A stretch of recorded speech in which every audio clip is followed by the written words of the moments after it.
Computer ફંડામેન્ટલના question જોઈએ તો define computer and explain the characteristic, describe the data processing cycle, data process and information કઈ રીતે બહાર આવે છે તે, ડિફરન્ટ બિટવીન એનાલોગ અને ડિજિટલ.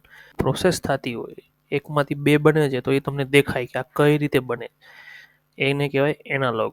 અને એકમાંથી બે બની જાય અને તમને કાંઈ ખબર ના પડે બે ક્યાંથી આવ્યા, એને કહેવાય ડિજિટલ.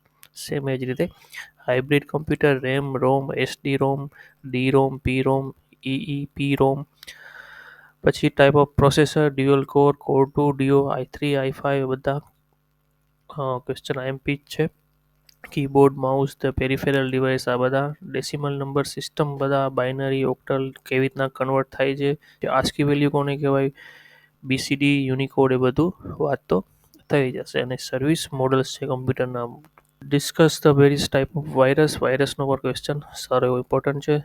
કમ્પ્યુટર ફંડામેન્ટલમાં પણ તમારે આ 10 ક્વેશ્ચન કરી લેશો તો પણ તમે ઘણા બધી હેલ્પ થઈ જશે.